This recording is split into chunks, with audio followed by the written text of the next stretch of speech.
할렐루야, 반갑습니다. 오늘은 2021년 사순절 14번째 날입니다. 찬송합니다. 300장 내 마음이 낙심되며. 내 마음이 낙심되며 근심에 눌릴 때 주께서 내게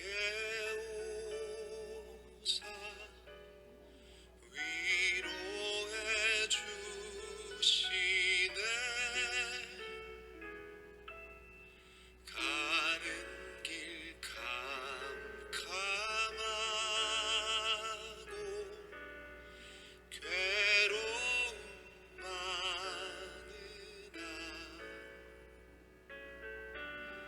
주께서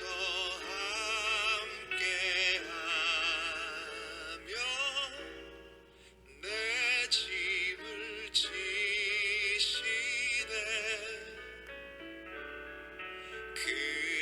그네가 내게 족하네.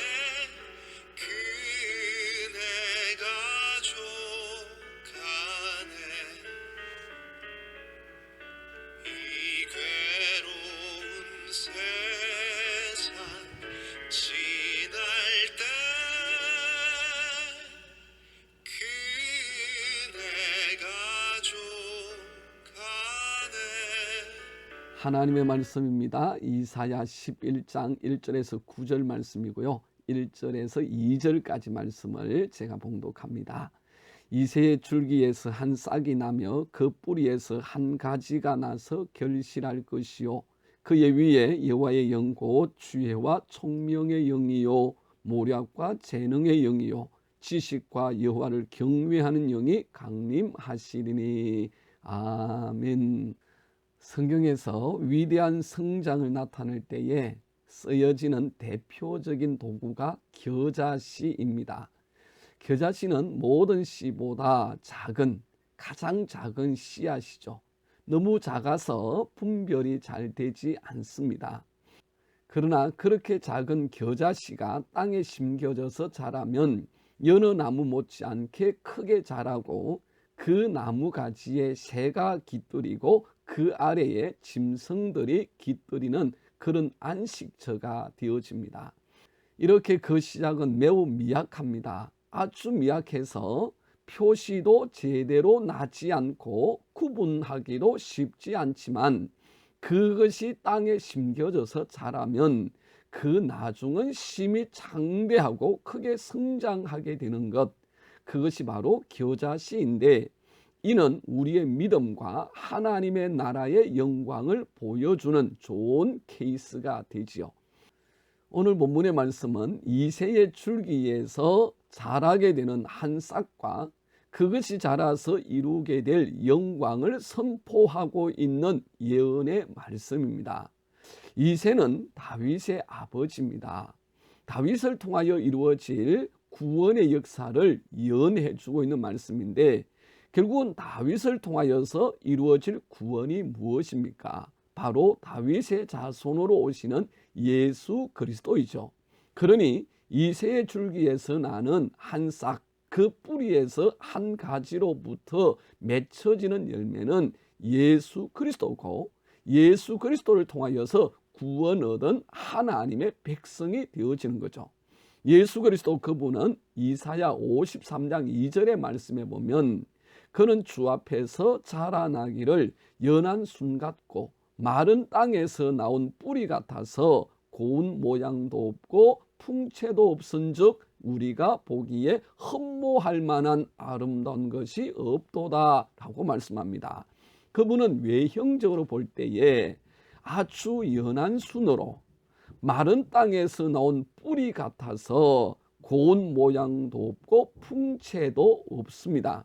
흠모할 만한 아름다운 모습이 전혀 없습니다. 세상적인 기준으로 보면 별 볼 일 없는 그런 분이셨죠. 그렇기에 세상은 예수님을 흠모하지도 않았을 뿐만 아니라 환영하지도 않았습니다. 오히려 배척하였습니다. 멸시하여서 천대하였습니다. 아무도 그를 영접하지 않았지요. 영접이 아니라 도리어 미워하고 대적하여서 마침내 십자가에 못 박아 버렸습니다. 하지만 하나님은 그에게 모든 권세를 다 주셔서 구원의 크신 은혜를 주시고 구원의 주님이 되게 하셨습니다. 예수님 자신의 고백처럼 유일한 구원의 길이요 진리요 생명이 되시고 예수님으로 말미암지 않고는 아무도 아버지에게로 갈 자가 없고 올 자가 없는 유일한 길, 유일한 진리, 유일한 생명이 바로 예수 그리스도이십니다. 그리고 구주가 되신 예수 그리스도가 이루실 하나님의 나라의 영광을 오늘 본문의 말씀은 선포하는데, 그 말씀을 보면 더 이상 적대적인 관계가 없습니다. 시기와 질투가 없습니다. 모든 것이 어우러져 살아갑니다.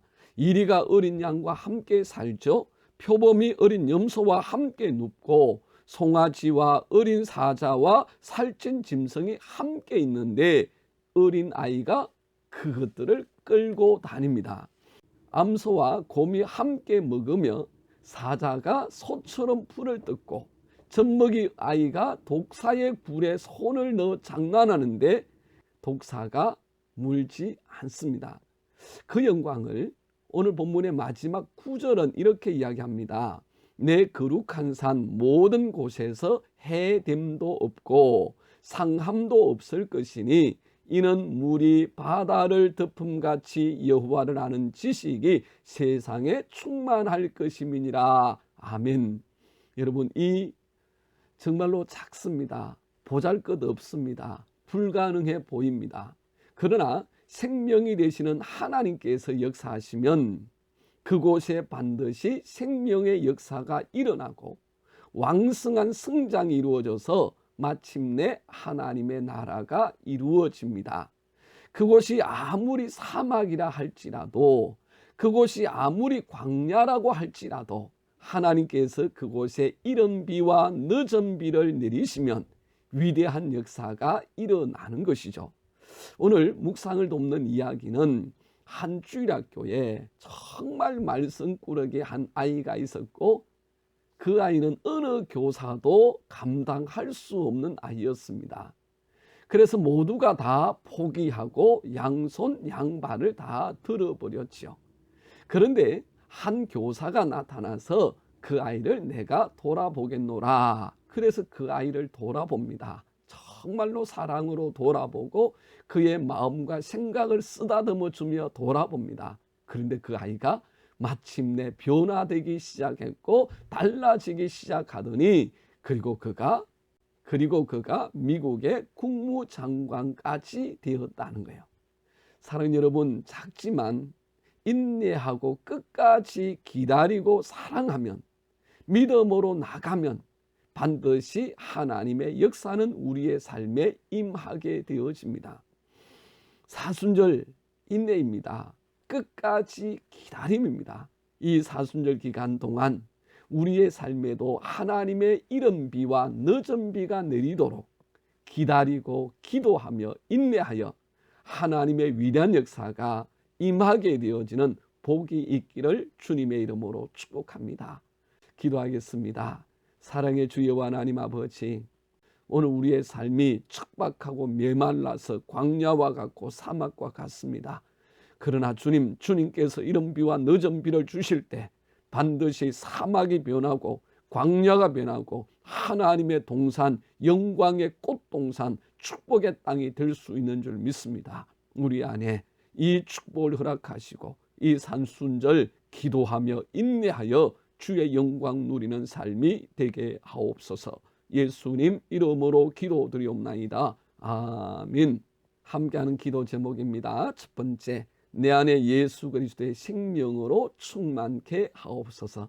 두 번째, 내 삶에도 말씀과 은혜가 우미 돋고 이른 비와 늦은 비가 임하여서 주의 영광으로 채워지게 하옵소서.